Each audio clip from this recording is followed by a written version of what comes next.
Last of the post-coronavirus lectures on Karl Marx's Capital, Volume 1. We're going to pick up where we left off last time, and where we had sort of the distinction between absolute and relative surplus value. And we're going to move forward from there. So sort of the move from something like, simple to accumulation through to the discussion of the general law of capital accumulation. We're going to talk about primitive accumulation and sort of the historical tendency of capital. So we're going to Marx's crisis theory we're going to hint at and things.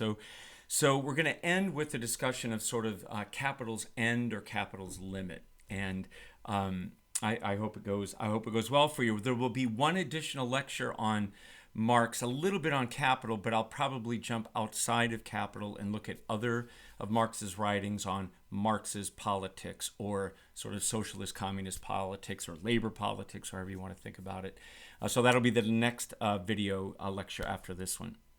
I'll probably have it based on a little bit on the Communist Manifesto, and a little bit on Marx's later writings, analyzing the revolutionary activity in France and his criticisms of other people's communist programs and revolutionary programs. Okay, so let's sort of get a sense here of what we need to do. A student asked me about learning objectives, and so I thought I'd sort of go over a couple of these. One thing we haven't talked about yet is Marx's use of the term bourgeoisie and proletariat. So bourgeoisie, why that term? Burger, it's the French term basically for burg, right? So, city, town, especially a walled city or walled town of Northern Europe. These were the locations where capitalism, as we know it, really grew most quickly, was those walled towns of Northern Europe. And so the bourgeoisie really refers to townspeople or townsmen, or the class of people who dominated and ran these towns. So capitalism was dominant in the cities or the towns. Feudalism was still dominant out in the countryside. So to reference the bourgeois or the bourgeoisie was to reference capitalism. So he's using this as a substitute term. Bourgeoisie is capitalist. And then proletarian is sort of an odd word, linked oddly enough to it's Latin. It means the same thing as like progeny or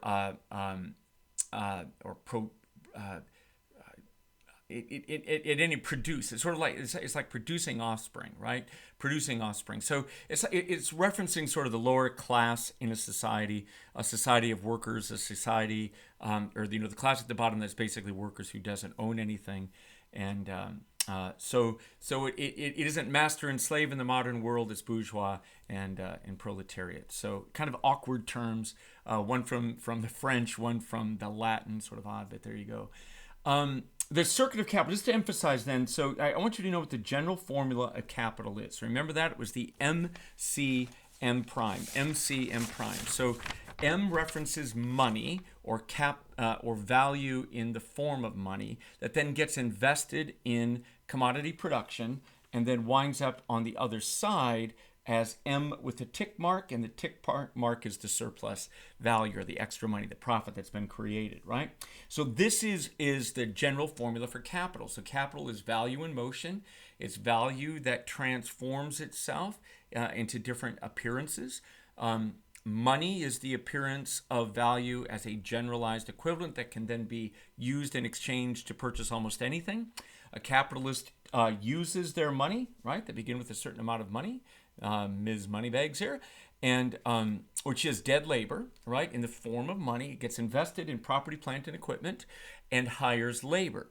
And what's crucial is that money requires, capital requires living labor in order to reproduce. So capital as such is value in motion that winds up absorbing additional living labor.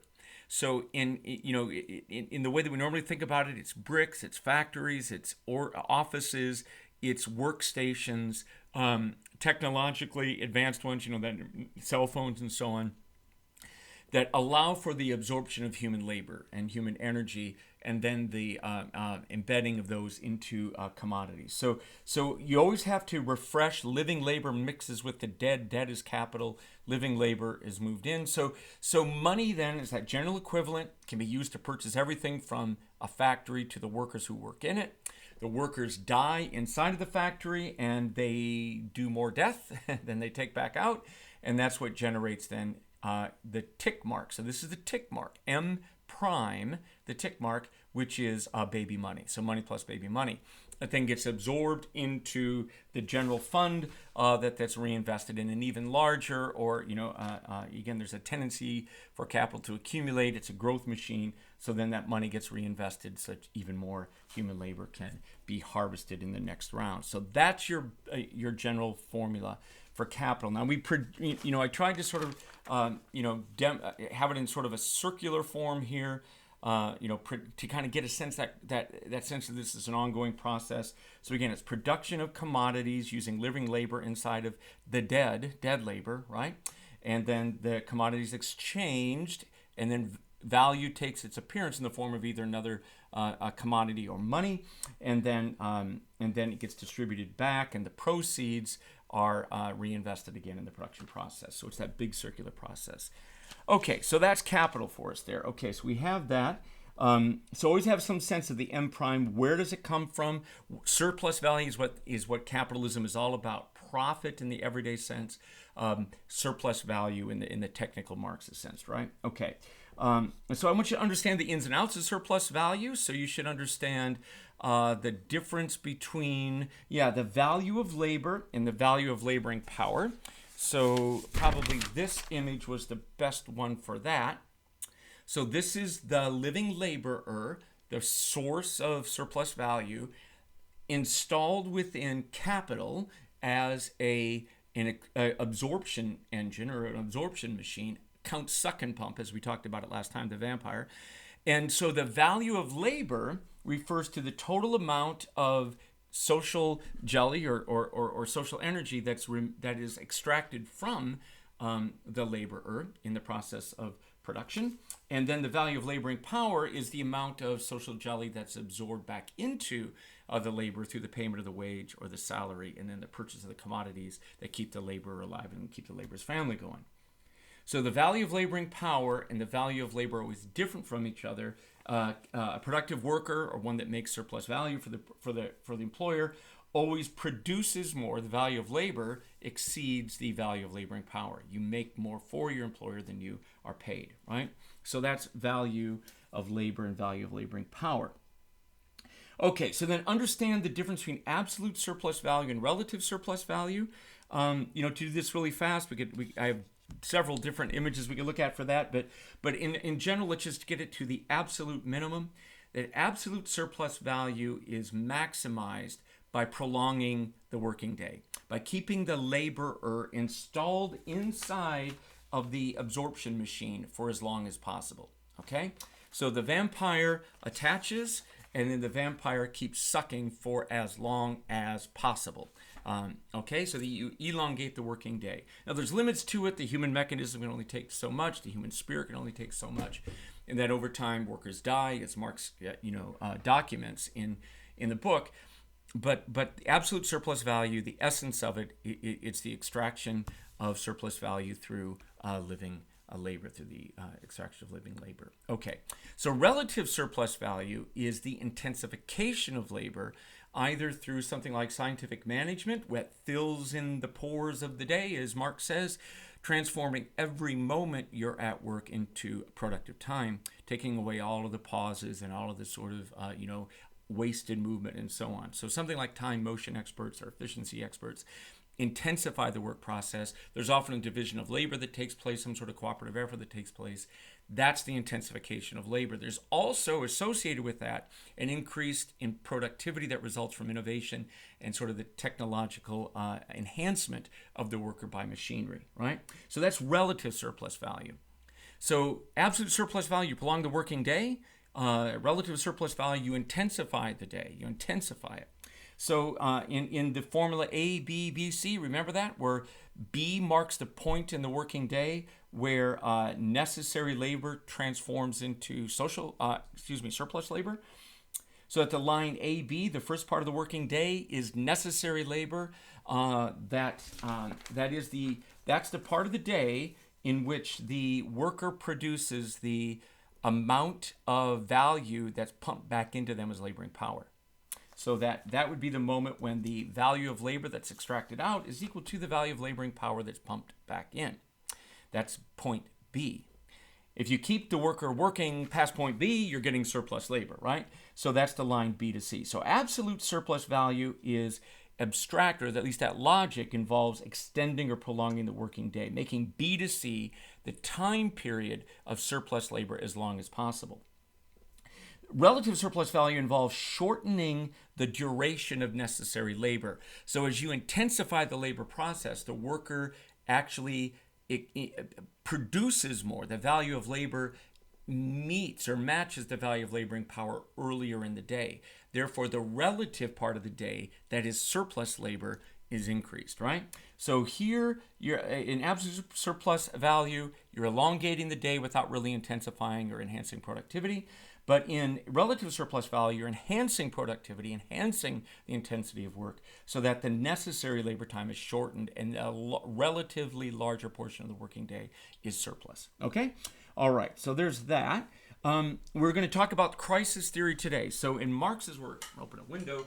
In Marx's work, there is almost always emphasis upon the tendency towards crisis. So as in every dialectical system, contradictions emerge, and eventually those contradictions can't be contained, at which point you enter into crisis. So crisis generally presents itself in the capitalist system in two ways. You get inequality, in which capital winds up being relatively prosperous and labor isn't. That's one way of thinking of it. In other ways, it's when there's just this massive moment of unemployment, right? And where capital has to devalue and it goes back to some lower level before it restarts again. So economic crisis, business downturns, financial panics, all of these kind of things are interrelated in some way. We're in one of these right now. We're in a recession right now. So at any rate, again, this is fall of 2020 right now. So, okay. All right, so we're going to talk about Marx's crisis theory. We're going to talk about primitive accumulation. And just to hint at that, we're going to be talking about Marxist analysis of historical primitive accumulation that predated capitalism. And then we're going to be talking about Rosa Luxemburg, David Harvey, really even Lenin, and others who emphasize that capitalism expands not only through accumulation, through the absorption of living labor in workstations, but also it expands by taking life from outside of itself. So locating people, locating property, locating resources outside of the system, and then absorbing that, usually through warfare, through theft, through some sort of legal wrangling, through using the police, through political machinations, whatever. But it's a pretty dirty story, really. So primitive accumulation, in Marx's term, is going to be about the, let's just be blunt, the sinful rather than virtuous way that capitalism both begins its process of accumulation and then sustains it over time. This is the way that capital moves beyond feasting upon living labor within itself, within the system, to sustain itself by absorbing life from outside. Okay, all right, then we're going to talk about, we've done alienation. So maybe we'll hit that. Should we do that right now? Yeah, well, yeah, we can. Now we'll do it later because I can't find the image. So we'll talk about that again. The main thing we wanted to hit today is the distinction that we haven't done yet between formal subsumption of labor and real subsumption of labor. We'll be making kind of a big deal about that. Let's do that. We'll just use this quick list. So primitive accumulation, capital feasts upon its outside, feasts upon things that are outside in order to sustain itself and grow. And then the fourfold typology of alienation from the 1844 manuscripts, we did it last time. The worker who enters into capitalism sells their labor power and nothing else, right? They come in virtually naked as an animal to work, right? A talking tool. And they are alienated from the thing that they make, right? So we're going to be looking at some images here shortly where a tailor who's working, making clothing on their own account, has their own little business, fails, goes bankrupt, and they sell themselves into a clothing factory. At that moment, the product that they produce, the clothes, the dresses that they make aren't theirs. They don't own them. They're owned by their employer. The process of labor, what they do, how they do it, is something that's largely controlled by the employer. They don't have any control over it. Their species being, what they do with their body, what they do with their emotions, what they do with their human potential during the course of the day, they don't control anymore. In fact, that's given over to the capitalist during the time period of their employ. And then the relations that they have with other workers at work, and even external to work, even with clients, customers, those kinds of things, those relations become the property, essentially, of capital, and they have very little control over it. So you become an alienated being, a being who is essentially working inside of a system that one neither controls nor or owns, right?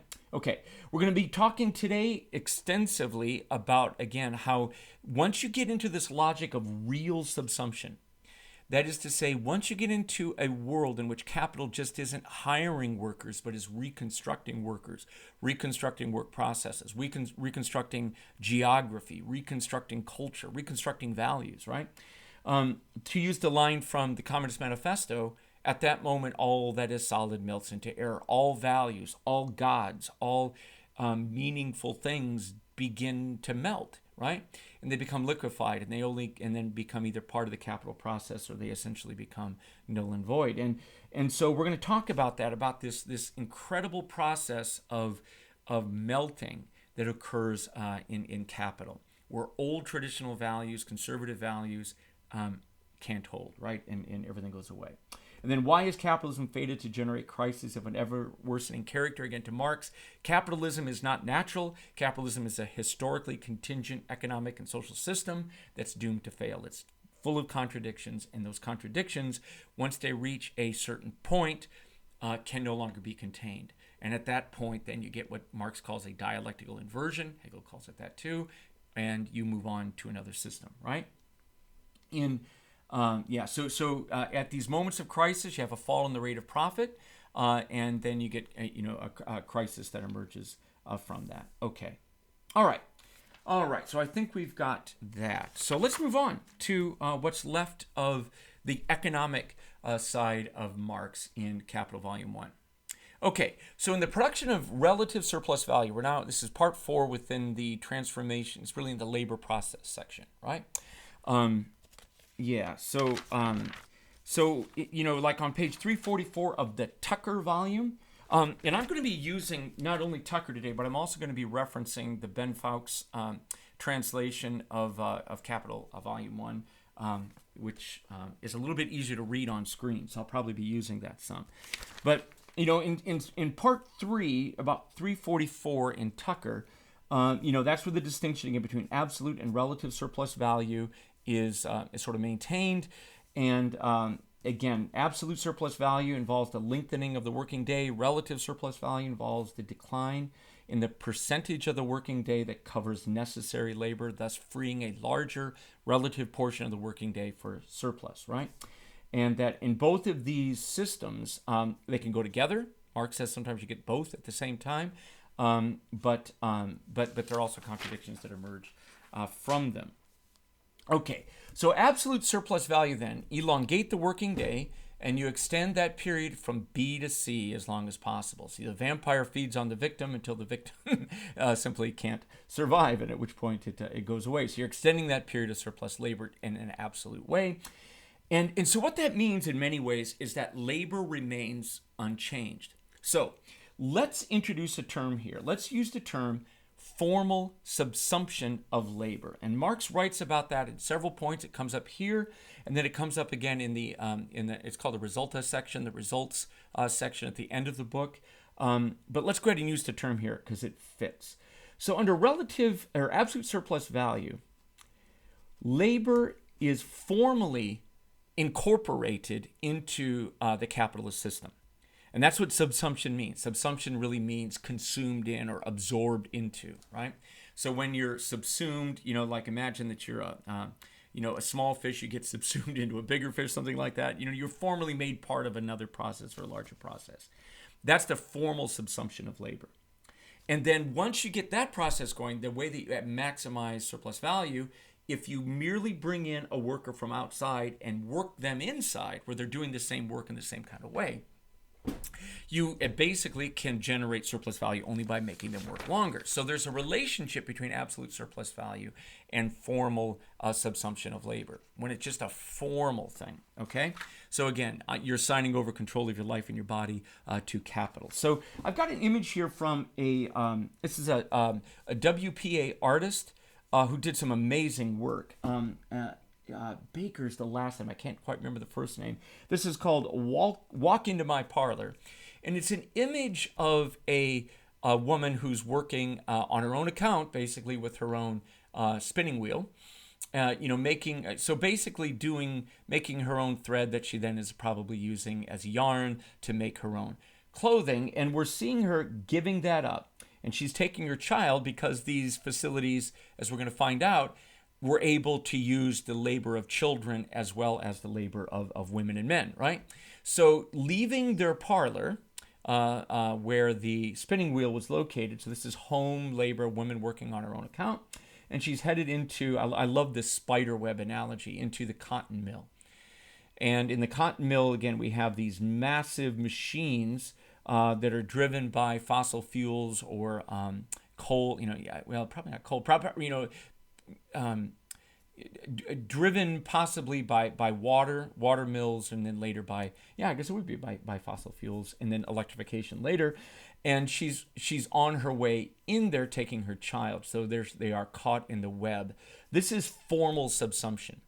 So let's pretend that the mill isn't there, but when she gets inside, oh god, this doesn't quite work. So these are other WPA artists. Let's say that that this woman, once she made her yarn, then she sewed the clothes or knitted the clothes or whatever. So she was making the clothes as a seamstress or something at home.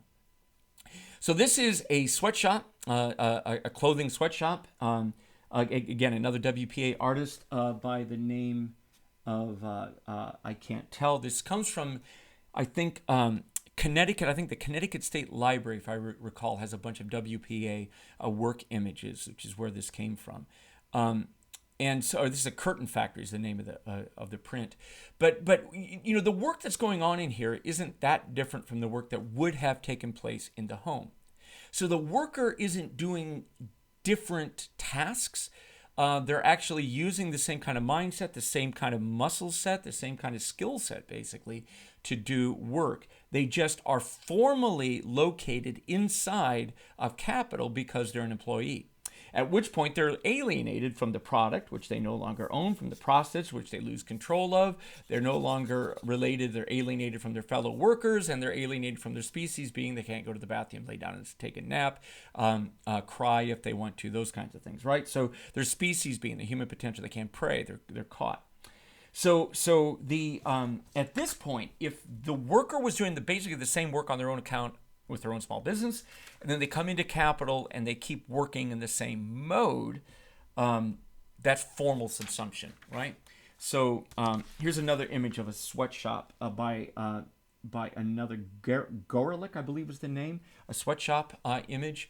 Where workers, again, are working basically in the same kind of way, in the same kind of mode that they would have worked on their own. And instead of bossing themselves or driving themselves and then selling the goods on their own account or working for the wages paid by a client or a customer, here you have, I think over in the corner there, something like the capitalist, maybe not, watching them, and they're just simply doing the same job, the same work for someone else. So that's formal subsumption, okay? If when the cotton mill is entered, the kind of work fundamentally changes and you no longer are doing the same kind of activity, even if you're in the same industry, that work itself has been fundamentally transformed. That's called real subsumption. So real subsumption is associated with relative surplus value. So remember, in relative surplus value, you have this massive incorporation of the laborer with dead labor, right? So either there's an intensification through time and motion studies, or that increases efficiency by minimizing, downtime and so on, or you have, the investment in technology, which is dead labor, and at that point, labor itself becomes transformed. So in that image I showed you the other day of the Ford factory, where the worker is stamping out, I think these are fenders for, like a Model A or something, and you can see the worker working here at this massive stamping machine, that this would be a very different kind of labor than this older man would have done had he been making, say, fenders on his own account as a blacksmith or something, right? The mode of work is different. The way he's working is different. The pace of work is different. The kind of motions are different. In fact, all of the skills that he may have had as a metal worker prior to entering the factory don't even matter, right? He's now subject to the logic of the machine, right? And so this massive machinery now, the dead labor of the machinery dramatically enhances the productivity of his labor. He's so much more productive. However, right, the work itself has been transformed. So formal subsumption just brings workers in and makes them employees of capital, right? Where they alienate their product, their process, and so on. But this is different. This is where work itself takes on a completely different texture. And that once capital begins focusing itself effectively upon the maximization of surplus value, everything melts. Everything melts. Professions melt. Callings melt. Trades melt, right? And skill sets that would have been valued at some point coming into the system lose their value and become extraneous to it, or something that actually doesn't even help anymore. I when I was in high school, I worked in a McDonald's, embarrassed though I am of that. And it was really odd that I actually wasn't a bad cook, but no skill I ever had as a cook, making burgers on a grill at my parents' house or something, ever translated to McDonald's, because that work process is completely controlled, and there's all kinds of machinery and timers and stuff that go on. Everything is pre-stamped or pre-worked, and so that skill. So even if you're an excellent chef, McDonald's can't make any use of that. It has a process. Even if you're an excellent metal worker, the stamping machine displaces you. Any fool can run this machine, right? A child can run it. A woman can run it. A weak man can run it. And this older man can run it. So instead of the big, hefty, strong blacksmith stamping away at molten metal or something like that, you have the machine doing the bulk of the work. All right, now this is the pursuit of relative surplus value through the use of machines to radically increase the productivity of labor, which reduces the amount of the working day that is constituted by necessary labor time. Thus, the working day becomes relatively more dominated by surplus labor time, right? You're making profit for the employer. But to do that requires a complete reconstruction of the work process itself, and that is what the real down here. That's what the real subsumption of labor is about. So you're not just formally bringing it in and not chewing it up. You're actually bringing in labor and you're chewing it up, and you're making a completely different process that's entirely focused upon maximizing profit rather than any other end at all. So, and then Marx always says that, once you're pursuing relative surplus value, that this is a vanishing form of surplus value because you have capitalist to capitalist competition, and that the moment that you develop a technique or an intensified way of manufacturing that shortens necessary labor time, it quickly becomes the industry standard, which means that the socially necessary labor time throughout the industry declines, which means that there's less value in your commodity, there's less profit to be made from the sale of each unit. So therefore, you have to increase unit sales in order to get the same kind of total quantity of value back. So there's kind of a vanishing thing. There's a contradiction built in here that Marx is going to think is really important as we go. So relative surplus value, this pursuit is something that is always going to be short-lived, and it's going to place the capitalist on a kind of, It's almost like lighting a fuse, and eventually it's going to blow, right? Your time of extra accumulation is limited before it vanishes as that new innovation is absorbed throughout industry. Okay, so there it is. So absolute surplus value is associated with formal subsumption of labor, and relative surplus value with the real subsumption of labor. Okay. All right, so here's some other images, again, from more WPA artists who I really like. This is Men of Steel by Samuel Margolis. And this is, again, if you're a construction worker prior to Capital, say in 1880, construction workers somewhere, work didn't look like this. The dangers of the job didn't look like this.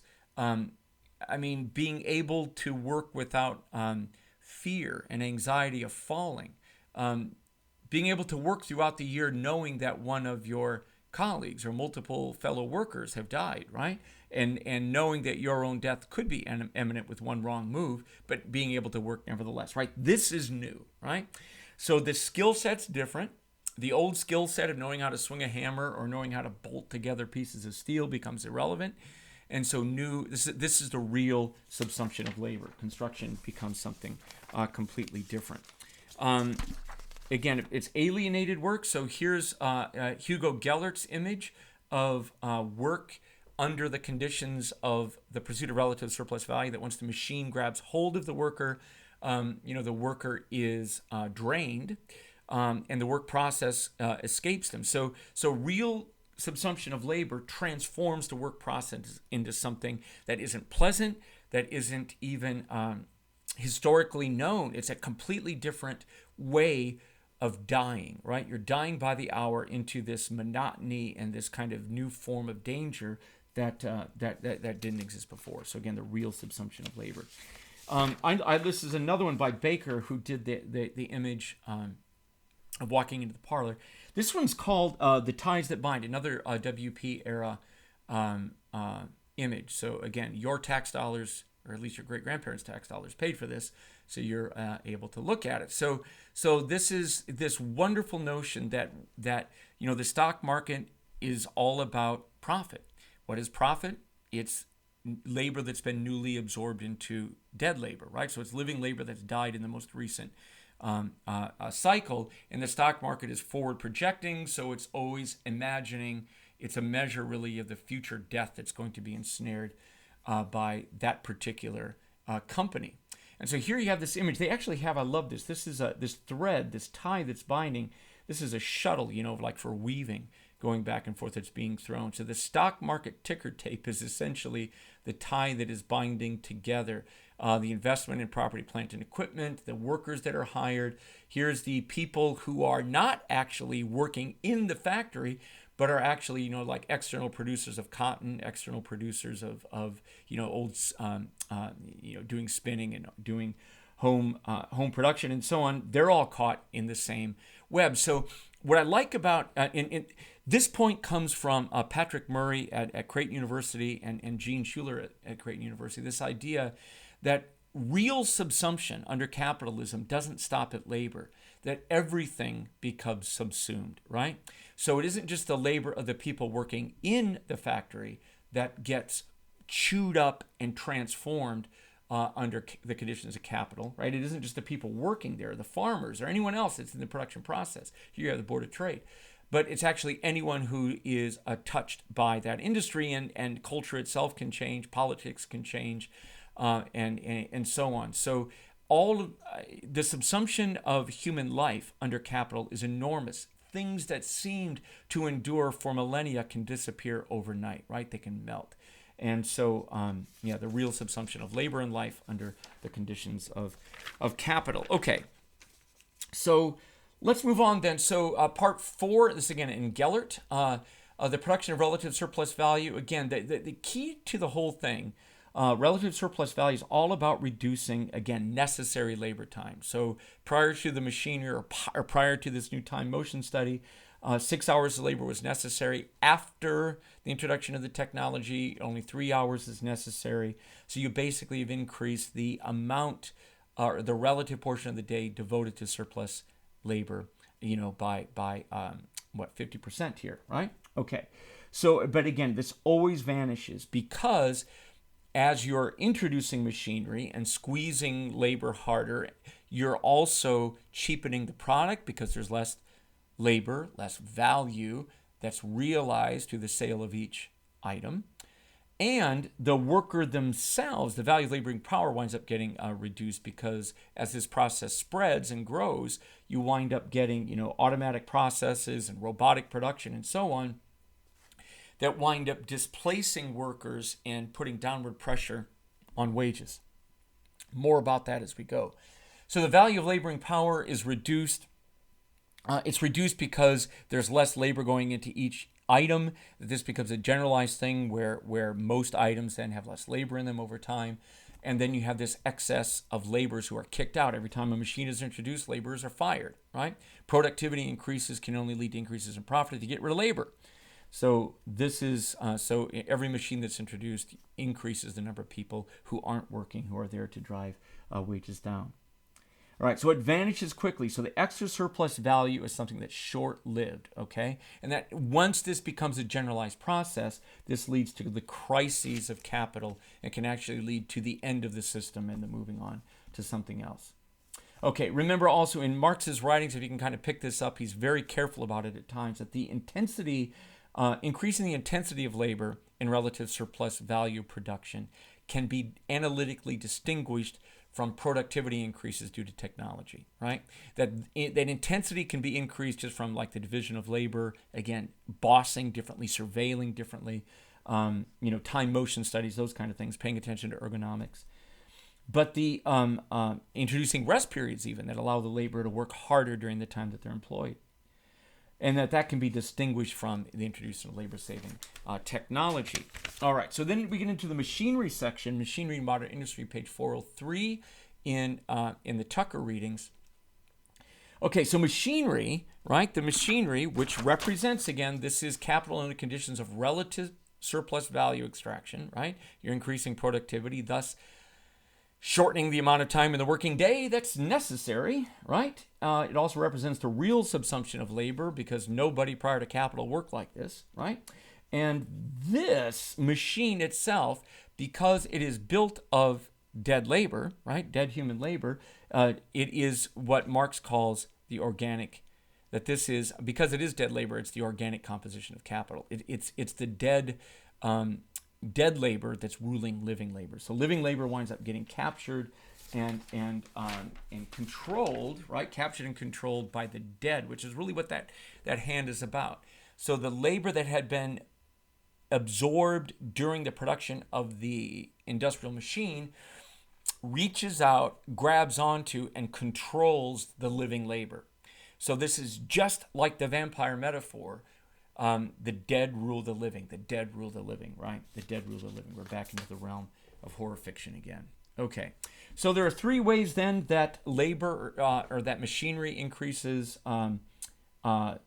speeds up the extraction of surplus value. The first is that, or that increases surplus value. The first is that introducing machinery makes it possible for physically weaker workers or workers who are older or workers who are younger or women to be children to be absorbed into the system.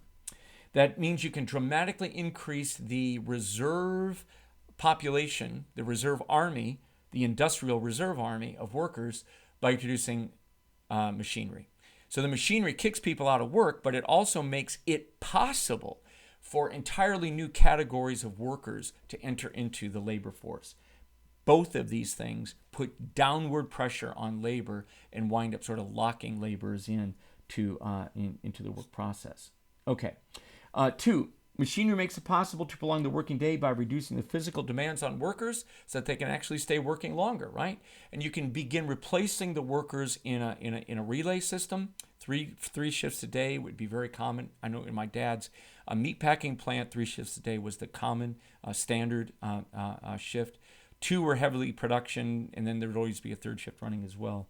And so you just replace the workers as they get drained. You put another one in, drain them quickly because the machines drain workers quickly. And anyway, so you can actually, again, lead to a prolongation of the working day so that capital, the vampire capital, is able to suck around the clock at very high speed by feasting on fresh Victims, okay, and then machinery enables a speed up or intensification of labor, okay?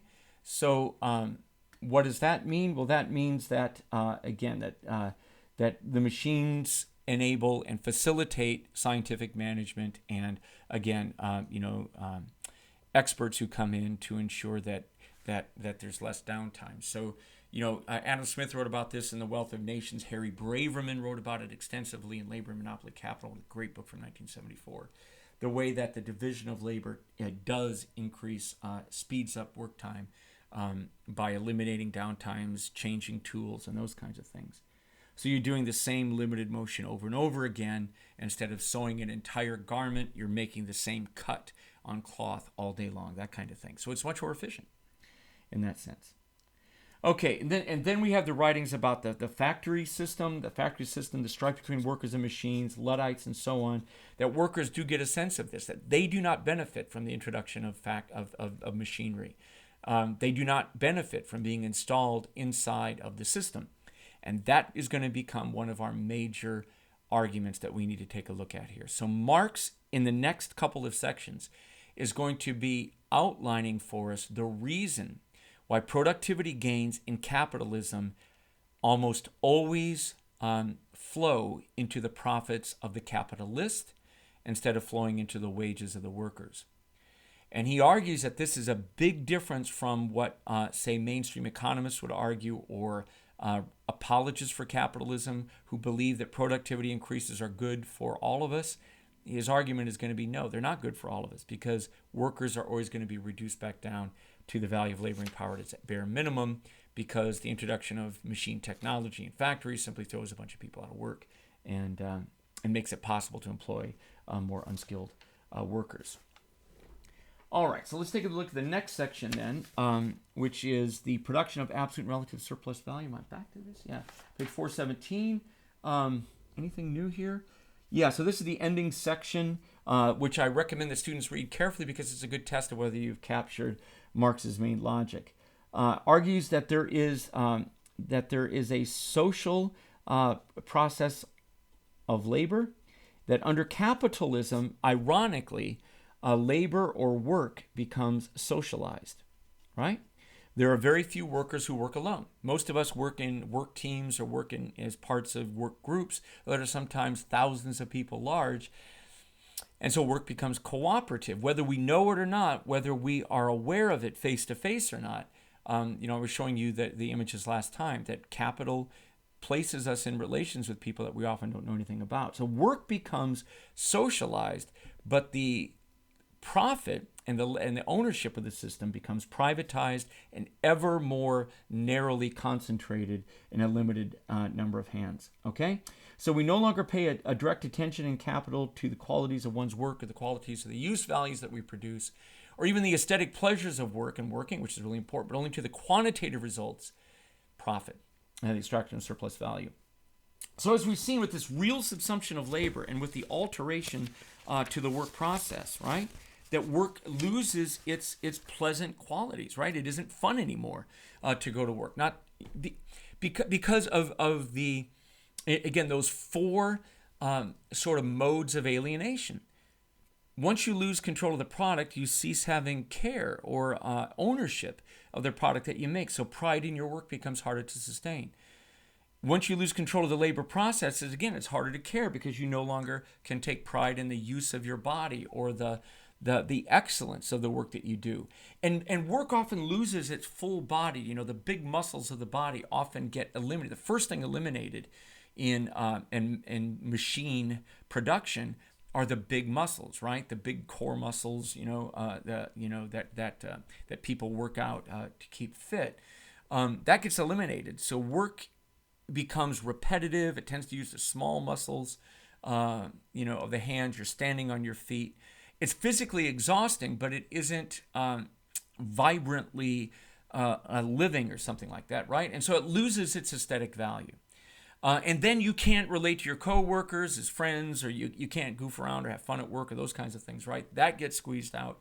And then the rest of life, right, that is lived, again, a prayer life, maybe a fun life, a love life, an emotional life, an artistic life, singing and so on, that all of those things are suspended, they're gone, right? And if they do occur, they're under the control of capital.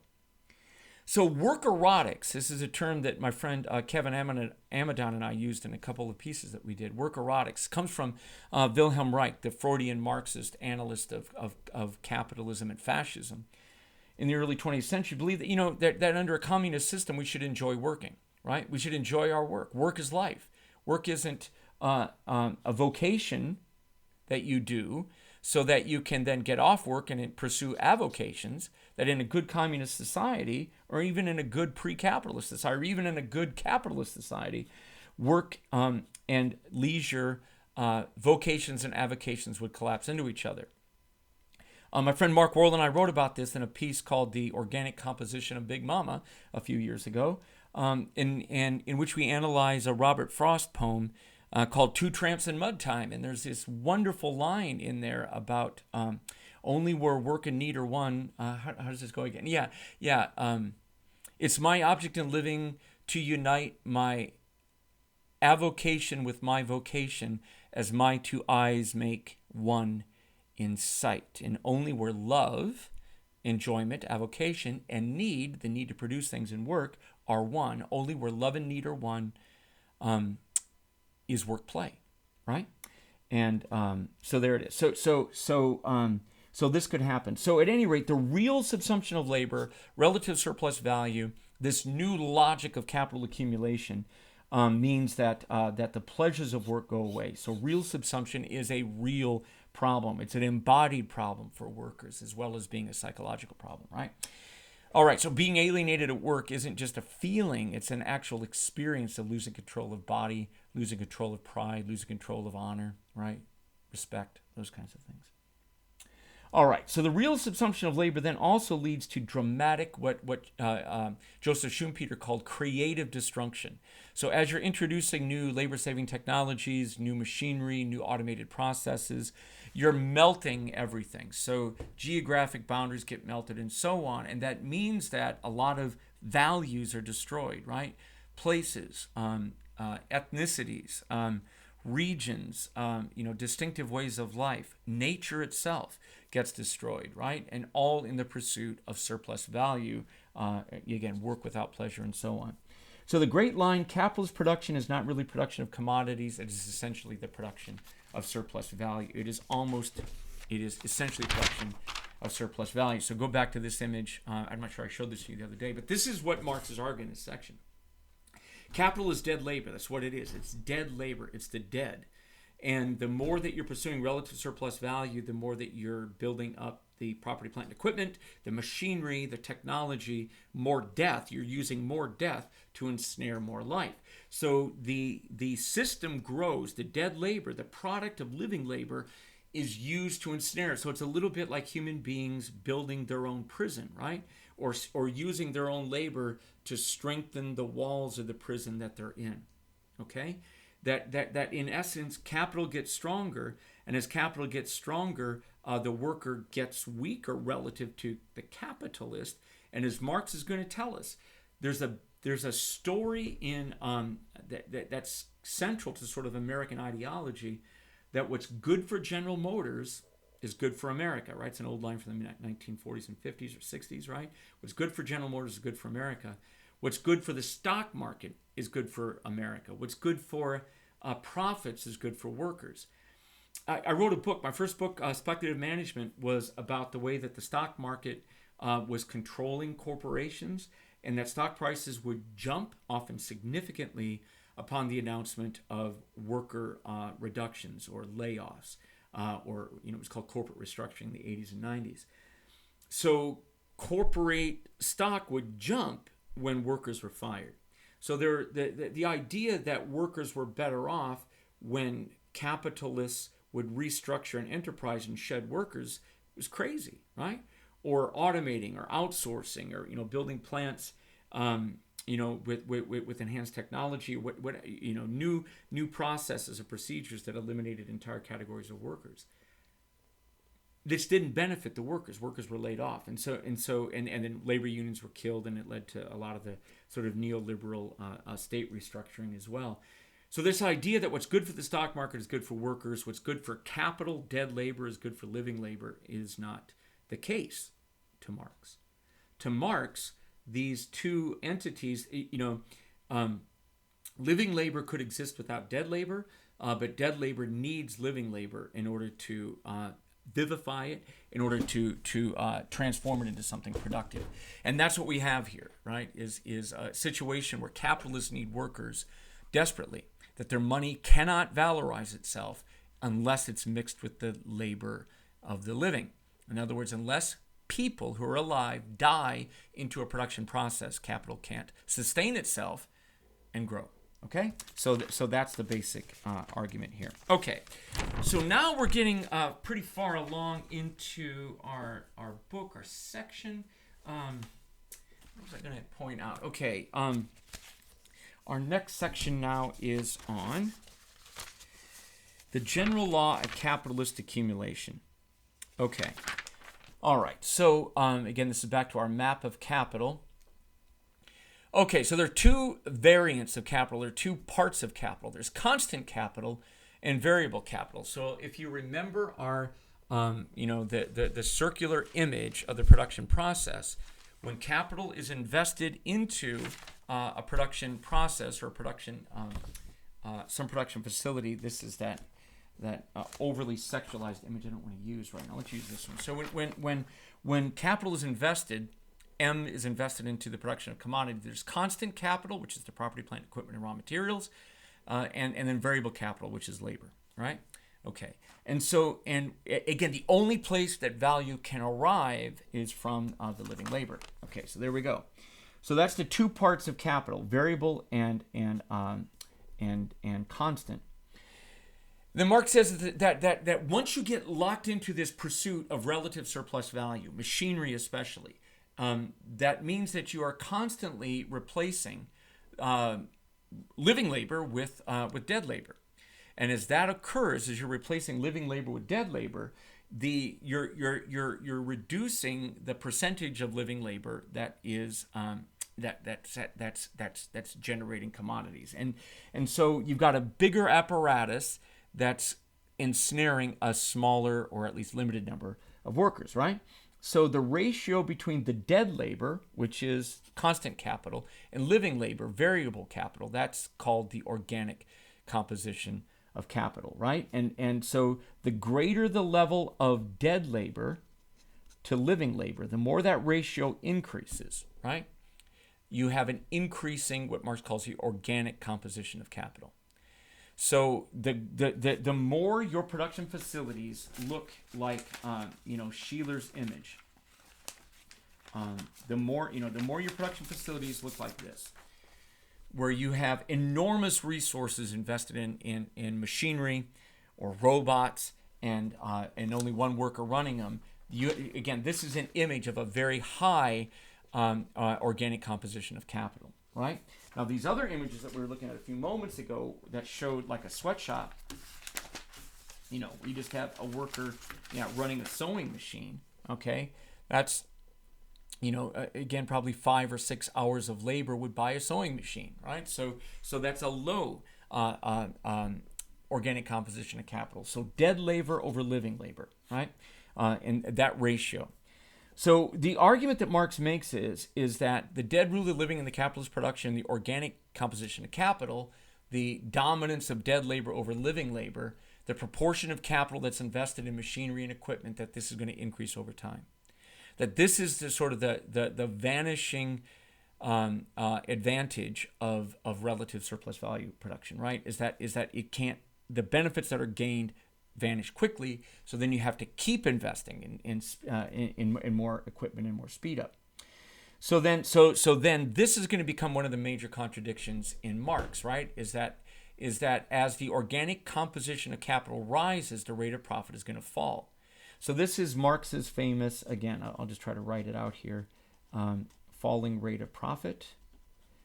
That in any given industry or product category, the rate of profit is going to decline over time. And the reason is because automation is going to reduce the sort of quantity of life that had to die into the production cycle, right? So each unit of a commodity has less labor in it.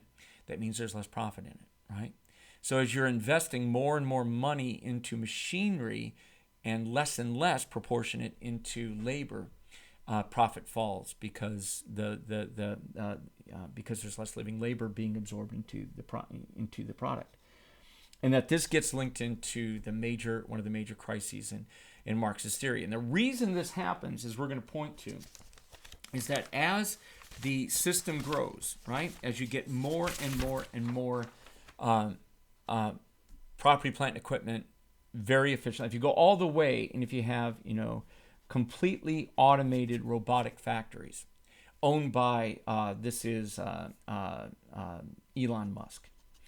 I was going to say, who would the last capitalist standing be? I was going to say Trump. I doubt Trump will make it that long. So we'll say it's Elon Musk is the last capitalist standing. He owns everything. There is one large corporation with one massive robotic production facility that makes every good and service that there is. There are very few workers that actually work inside of this system. So there's very little profit in the system. So as the system of relative surplus value, the pursuit of that continues, and as capital invests more and more into machinery and enhancements of productivity and so on, the profitability, the actual social jelly that is accumulated in the production process declines. And there you go. And at that moment, capital ends. Okay. In fact, it's going to end a long time before you get to this ultimate limit. Okay.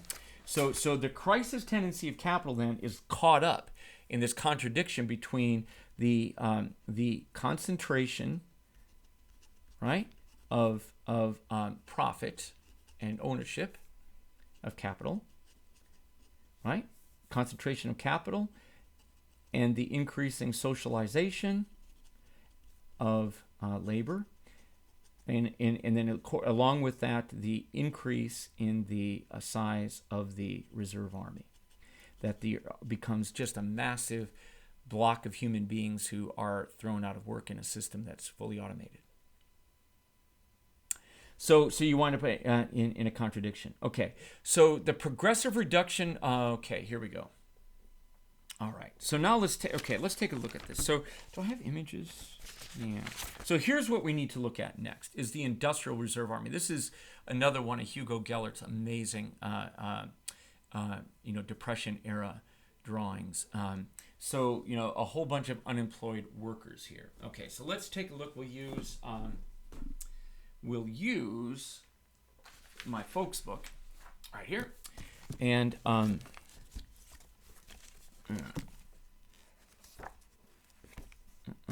wouldn't you know, I probably have lost all my pages here, my page marks.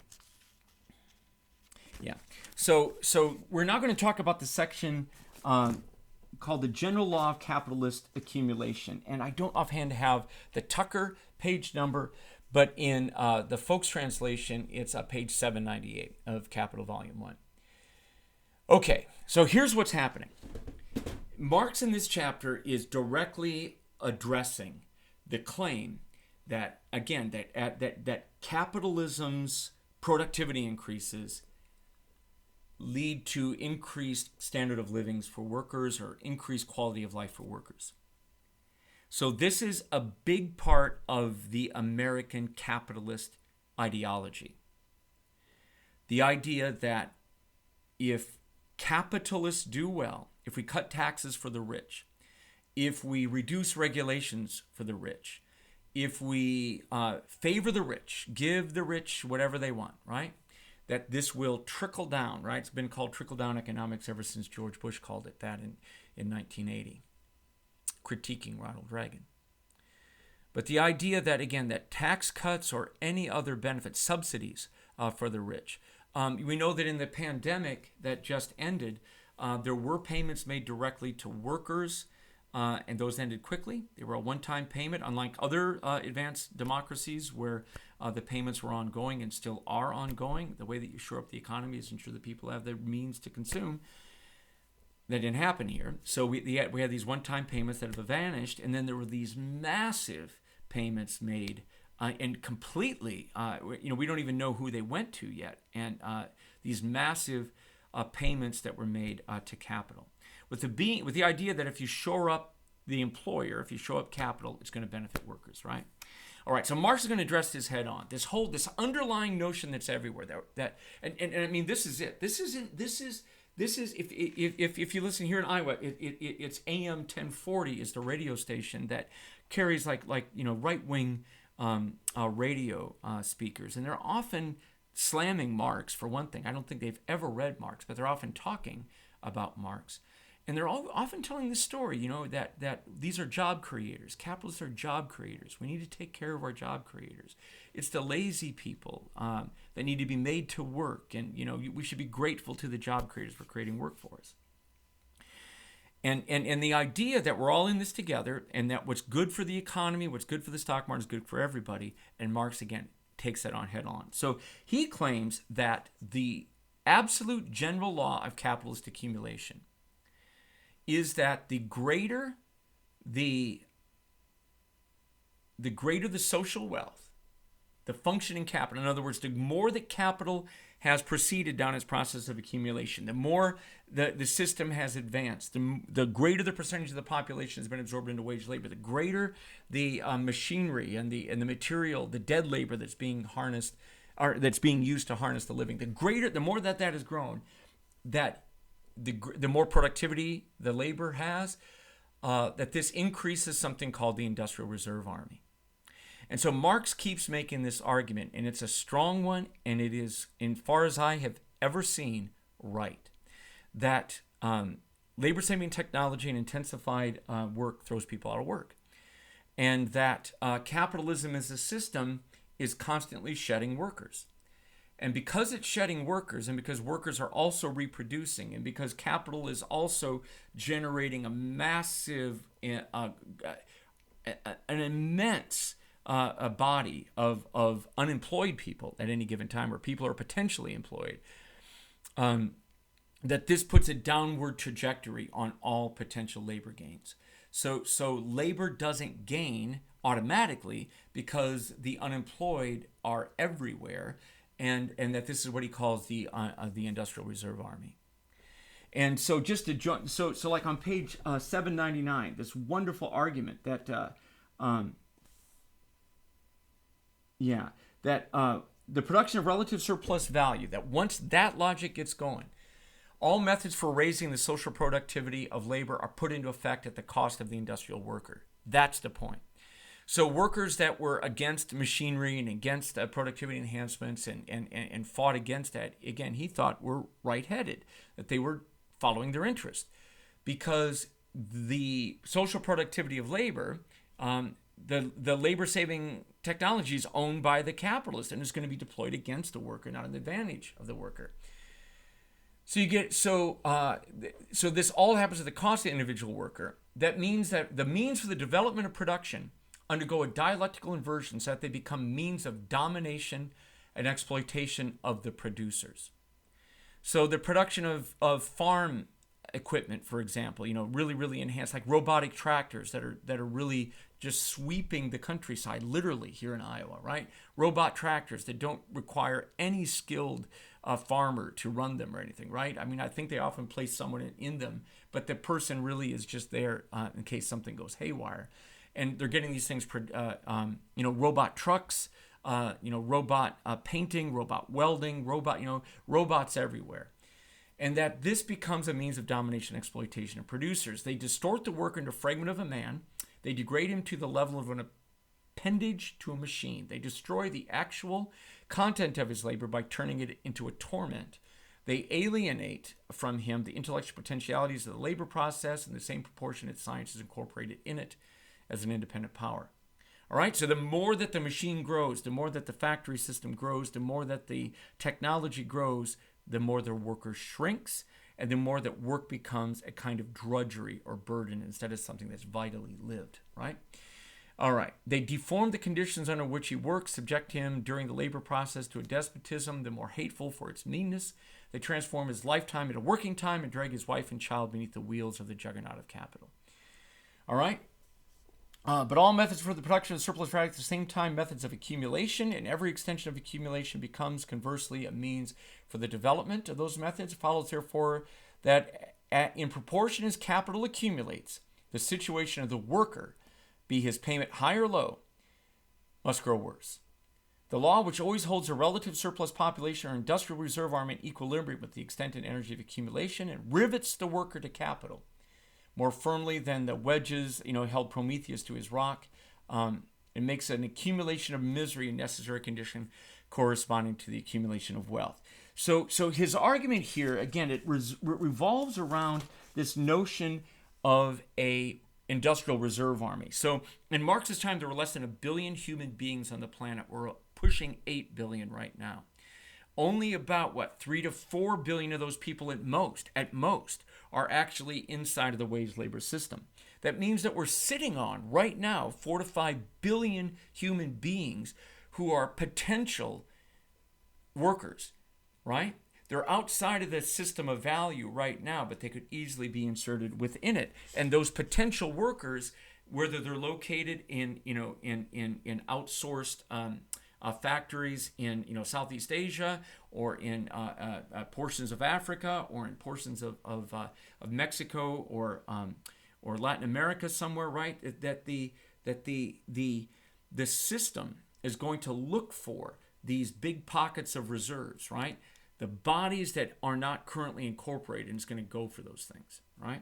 And then try to incorporate them in. So what this means is again that capitalism produces workers, and it produces workers both inside the factory to work, the proletariat, but then it's also creating the potential proletariat, the industrial reserve army. And that industrial reserve army grows massive. We've never had more people outside of the capitalist system before ever than we do right now, despite the fact that we've never had capital. Capital is 3 billion, living labor is large, right? But we have 5 billion outside the system. The numbers are rough here, right? But you get the point. So there's this tremendous industrial reserve army down there that puts constant downward pressure on wages, whether you're paid high or low, and it makes it impossible for you to reject work because of this reserve that's out there. That means that massive industrial reserve army bolts you to capital, bolts you to your job, bolts you to your boss, right? In a way greater than Prometheus is bolted to the rock. All right. So what is that industrial reserve army? It takes different forms. The relative surplus population. The three forms are the floating, the latent, and the stagnant form. So the floating form are the people who have been displaced in industry. There were people who were maybe working in one industry, get laid off, or the industry changes, or machinery or outsourcing take place. And then you've got these workers who are floating around looking for work, right? The tramping gangs, as Marx calls them later on in this chapter. And then there are and then he says that those tramping workers, they're floating around. They often emigrate. They go where capital goes. So they have to go where capital goes because you die if you don't. And often that means crossing national boundaries. And so we know right now that the Trump administration, Trump himself came to power in some ways by making these broad claims about blocking the flow of the floating surplus labor population into America by building a wall at the border. Didn't work, hasn't been built really, but this is a constant where labor migration follows capital. All right, that's one form. That's the floating form. The second is the latent form. So the latent form of capital are all of those people who are living outside of wage labor right now, but who could become part of it. And so that would mean, I think, even things like now women who have been outside wage labor, who over the last 100 years have entered the workforce, but peasants, slaves, the lower working classes, all of these people who are outside and latent, they were waiting and now they can come in when needed. Including children.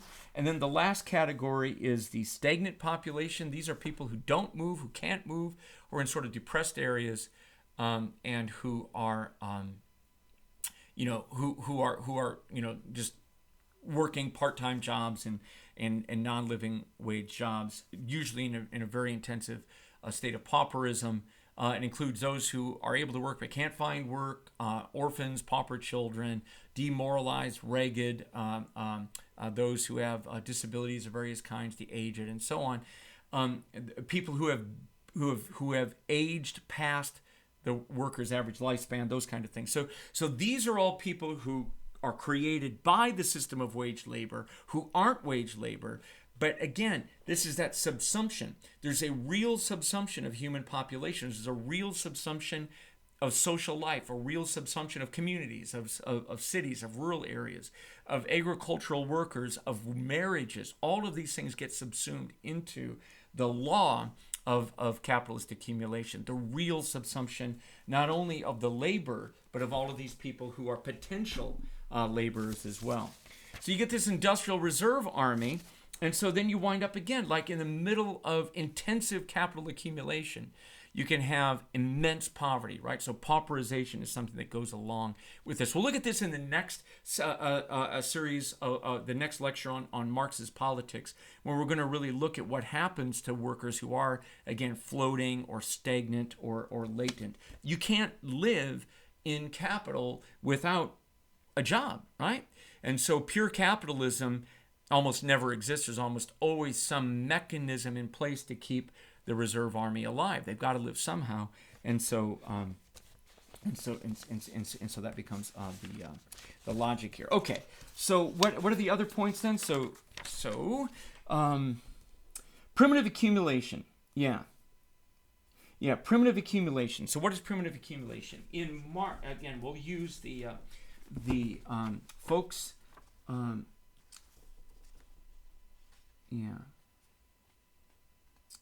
So in the Folks book, The Secret of Primitive Accumulation, what is this on? This is on page 873, right? Okay, so again, Marx basically is talking here, I mean, this is sort of economic theology, part of the ideology of capitalism in the West. This notion that before capitalism, everyone was equal, right? You had all of these serfs or all of these peasants or something like that, right? And that in its origin, long, long ago, there were two sorts of people. They were relatively equal, right? One sort of person was the diligent, intelligent, and above all, frugal elite. The other, the lazy rascals, spending their substance in more and riotous living, right? So, as Zizek says, this is sort of the basic logic of what's called of social envy or surplus enjoyment, where the people who like to pose as the hardworking, frugal people envy the daylights out of the people that they imagine to be lazy rascals engaging in riotous living. And often that's not the case, it's just a projection. But the legend then is of theological original sin, tells us how man came to be condemned to eat his bread in the sweat of his brow. Okay, so the basic story is this then, is that when capitalism began, these pious, good people, hardworking, frugal people, they essentially became capitalists by working hard and saving. And the other group fell, they lost everything they had, and they became wage laborers because, again, they drunk, they partied, they, whatever riotous living looks like, right? And so that's it. So there's kind of like, so capital began with virtue. That prior to capitalism was the virtuous conduct and the virtuous morality of capitalists.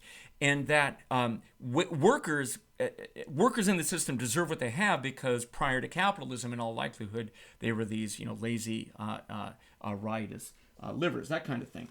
And so Marx then says, look, this is crazy. When you actually, in actual history, when you look at what actually went on, right? When you look at what actually went on, what happened prior to capitalism that made capitalists wealthy, that let this system get going, he said, is a notorious fact that conquest, enslavement, robbery, murder, and short force plays the greatest part in creating a capitalist and the capitalist class. In the tender annals of political economy, the idyllic reigns from time immemorial. Right and labor were from the beginning of time the sole means of enrichment, and so on. But he says when you actually go on and look, no, this isn't at all. That what we have is really a process of military extraction. And he goes on for several chapters to sort of talk about how the military theft, and so on, was deployed. So primitive accumulation then is this pre-capitalist land grab. Again, it's taking land from Native Americans, taking land from indigenous peoples everywhere through colonization and military brutality.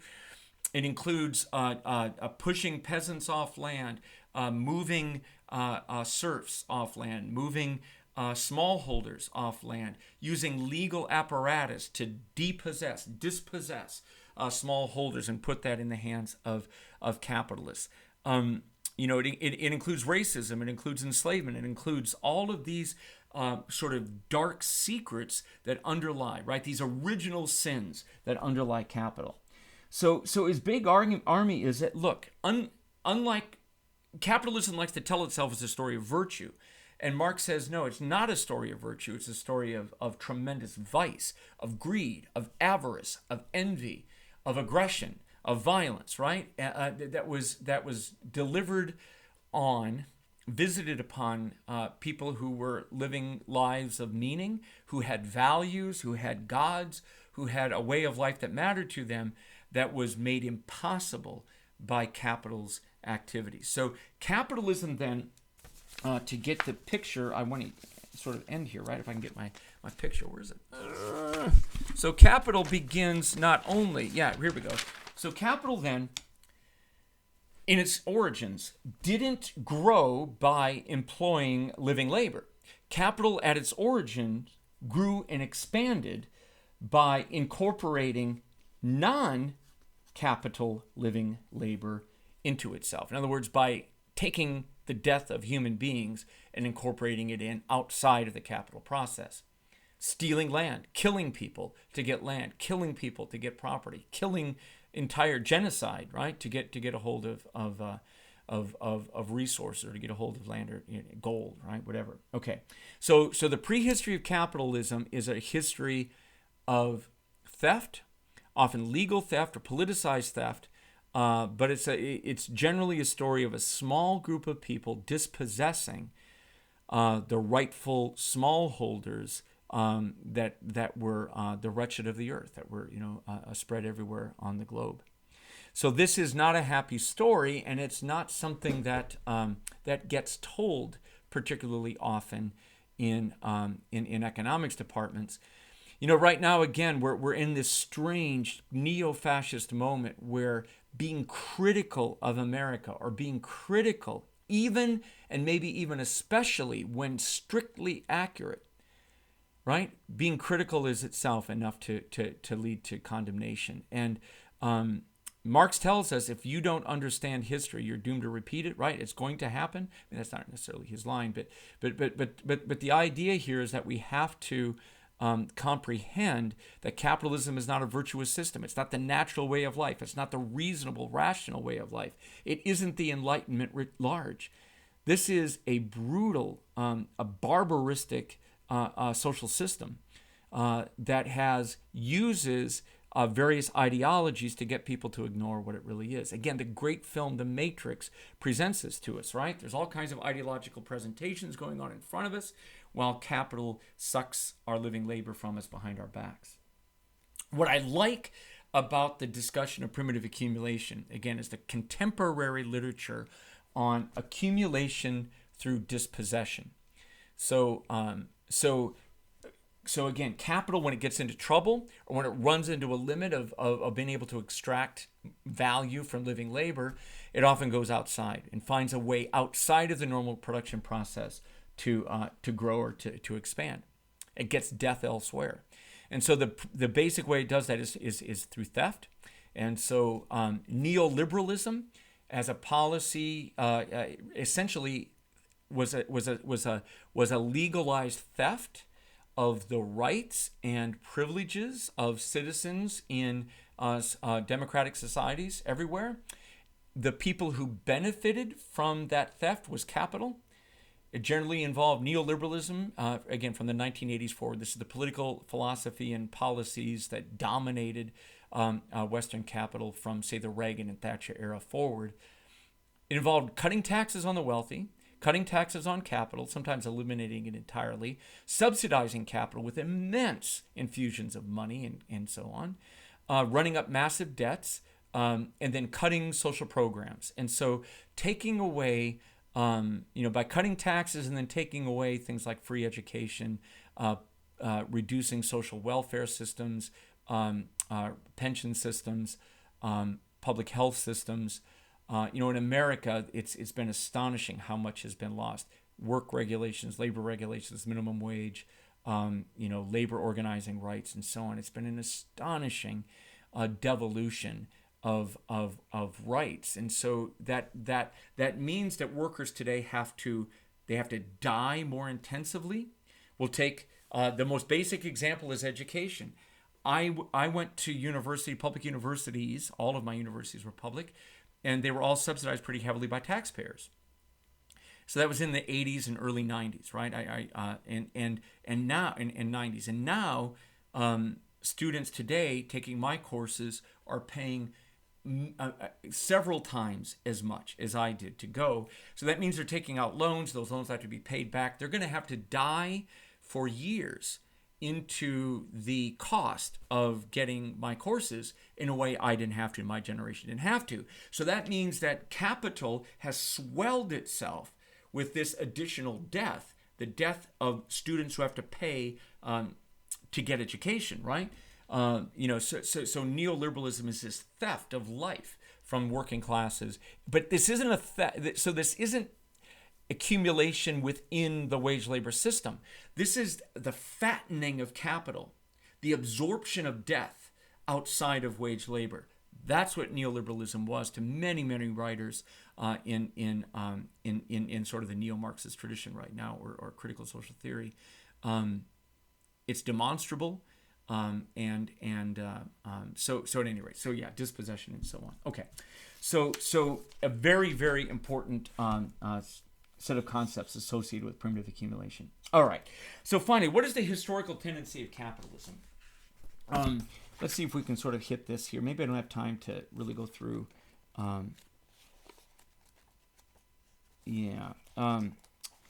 Okay, so let's just do it quickly. So the historical tendency of capitalism.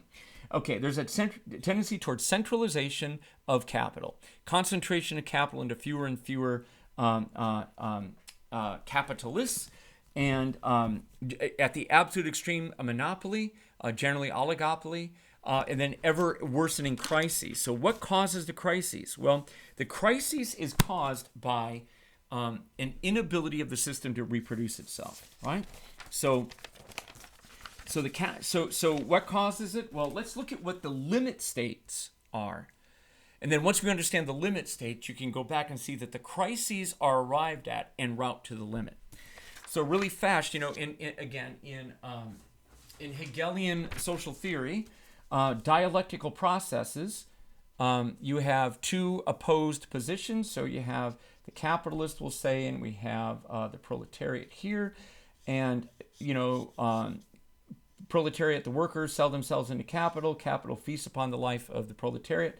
And then capital accumulates and grows. And in this process of reproduction over time, so this is time here, right? This process of reproduction over time, you're going to get contradictions that emerge. And so instead of the system remaining intact, you're going to get greater and greater contradictions. And eventually, the contradictions are going to be so great that the system collapses. You have what's called a dialectical inversion, and then you wind up in a different system. So what are these two contradictory tendencies, these polarizing tendencies that are setting up a contradiction that cannot be managed politically or otherwise? All right, well, there are two. And ultimately there's one, but there's two. So if capitalism developed under absolute surplus value, what would happen? If that were the only logic to the system.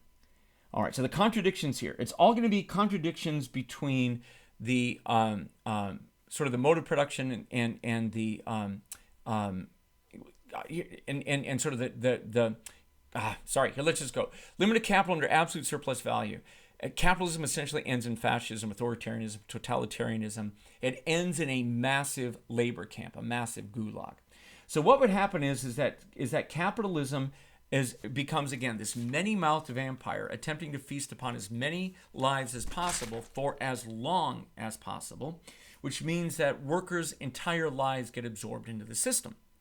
The workers who aren't employed in the system wind up captured in something like labor camps, workhouses, jails, prisons, debtors' prisons, right? Neo-slavery systems, concentration camps of various kinds, economic refugees right now and economic migrants are being held in these camps everywhere in global capitalism right now. We have this massive wave of refugees who are living lives like this, right? Now, they can sometimes be warehoused, but often they're going to be harvested, at least in work, in labor. So at a certain point, it doesn't matter if you are surplus labor that isn't involved in economic production or not, because the workers are going to be installed in the system for essentially all of life, and those who can't get positions in the system are essentially installed in workhouses or forced labor camps for all of life. And so this limit, you wind up with a gulag society, society as a labor camp, right? That all of society winds up absorbed. And at that point, of course, and even long before you get to that point, you no longer have capitalism because you don't have a wage labor system anymore. You don't have people going to the market to buy goods and services. You don't have exchange that's going on. And so the whole system breaks down long before it ever reaches that ultimate end. Okay.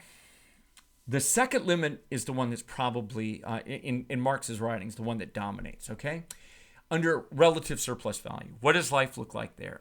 So the limit of capital, as we've already said, is reached when you have a monopoly, one capitalist, Elon Musk, the only capitalist who owns everything. And we know that there's quite a few science fiction films or dystopian films that have this logic. The 1993 or 4 film Demolition Man, Sylvester Stallone, Wesley Snipes is in it. Taco Bell, as I recall, is the winner of the corporate wars, the last sort of monopoly. In Idiocracy, as I recall, it was either Brawndo or Carl's Jr. Can't quite remember what the last corporation standing was. So you have one monopoly corporation, and you have fully robotic work processes, right? So you have very few workers who are only tending and taking care of the machines, and so there's very little living labor going into production, and you have a massive group of unemployed people on the outside. Well, that massive group of unemployed people in this system are going to wind up looking just like the unemployed here. They're going to be in some sort of massive labor camp of some kind. That unless Elon Musk becomes some great benefactor and wants to give out checks to everyone, which Republicans currently apparently don't want to do to keep people alive during the pandemic shutdowns. Unless that happens, there's going to have to be labor camps or debtors' prisons built to house the surplus population.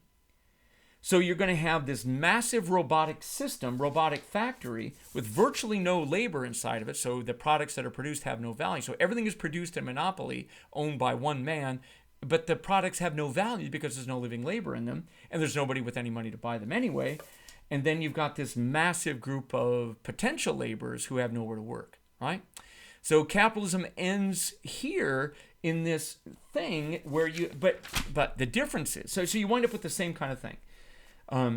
It's the surplus population, the industrial reserve army winds up in the gulags, and then you've got a few workers there. So what do you do? So what Marx, basically says, right, is that the answer to the system that this, at least that logic ends with, and we're going to talk about it next time in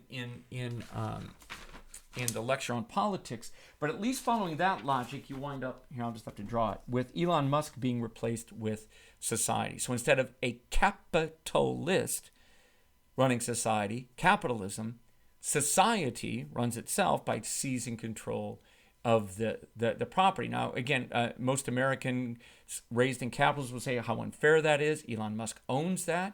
But of course, Elon Musk's labor didn't go into building it. This is the labor of us, right? We built this. We who work built this, right? We own it. And even we who weren't employed are still part of a system that ultimately produced it anyway, so we have a right to it, right? So that's the logic, is that this isn't owned by the person with legal title. We have a capitalist legal system that's awarding legal title to people that, and there it is, right? If you go back to that old medieval notion that the product of the labor belongs to the laborer, then the laborers who built the system have a right to it. So we're back to the idea that so Donald Trump likes to slap his name on a hotel and say that he built it. And of course, we know Donald Trump couldn't install a toilet to save his life, nor could he paint a room or do any of those other kinds of things. So he owns it, though none of his labor is mixed up in it. That building was built with the living labor. It represents the social jelly of probably thousands and thousands of people. And so it's only our legal system which rewards the absentee owners of capital with all of the goods, right? That leads to the system. So in Marx's standpoint, the dialectical inversion comes when this massive unemployed workers in either scenario just realizes Elon Musk can't fend us off anymore. We can beat him up, take his lunch money, make him work at night shift at Taco Bell, and then the productive facilities that we built, right, with our labor, this is the logic, right, belong to us. And Elon, you can make some burritos with us. We'll let you come. So again, it's a redistribution of the products of labor back to the producers. That's the argument. So that's the moral argument. More about that next time we get to politics.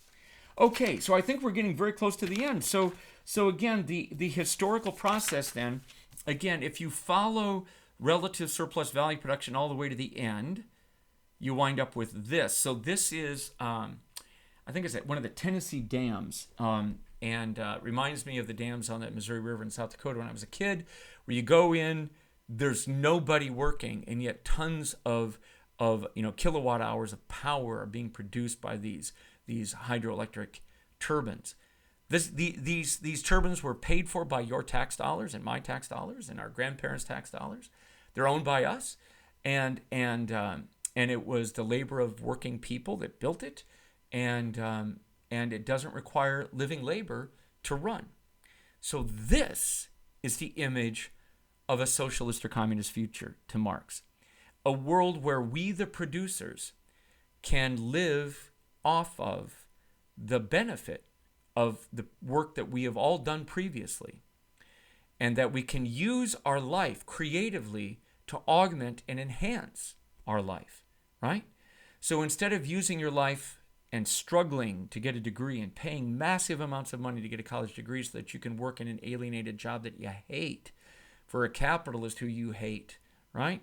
Instead of doing that, you could actually instead live in a system where the producers own their own products, and where you can then use your life creatively to enhance the collective well-being. So this image of just one person standing in a facility of dead labor, right, that's producing tons of power, that's the future. Here's a future of the gulag, of the prison camp, the forced labor camp, again, whether it's at, workhouses that were in every county here in Iowa, or prison labor, which was everywhere in America, or, the workhouses of Victorian Britain, or the work camps of World War II, or of the Soviet gulags, right? This is the image of the Chinese gulags, work camps. This is the image of the future, as capitalism is unable to sustain itself with 8 billion extra bodies that have to be controlled and fed somehow. You wind up with these labor camps, which isn't capital. This isn't capital as such. It's on the outside. So here's a picture of my kid up at, this is Anna, sorry Anna, up at University of Minnesota. The art museum there has this amazing image of chickens in a cage. I love this picture. So if you replace the chickens with us, this is our future.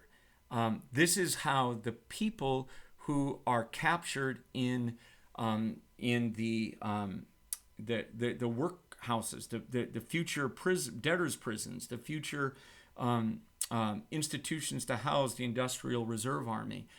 This is the future where either absolute surplus value or relative surplus value generates these massive populations that have to be controlled and managed. And it looks an awful lot like that dystopian film, The Matrix, or the other one about the vampires being farmed that we saw earlier. So Marx's story then is an important one. Marx is hated right now in a way. I've never heard his name used in vain as much as now. Were it true that you could conjure the dead by saying their name, Marx would be around with us all the time, given the right-wing use of his name for every negative thing. But what he's looking at is capitalism as a social system, a system that takes dead labor and uses it to harvest, absorb living labor, not for the benefit of that labor, but for the benefit of the dead, the capital itself. So the capitalist is the person who bears and sort of fronts the mask of capital, but capital as such doesn't need the capitalist, right? The capital is the dead labor that's absorbing the living. It's not Elon Musk, the man. It's the machinery and the dead labor in the legal system that ensnares the living. And that is what Marx thinks should be placed back into the hands of the producers for the collective benefit, so that we can live lives about flourishing, self-chosen blending of vocations and avocations, instead of lives lived bowing down before a boss. Okay, I'll see you in the next lecture.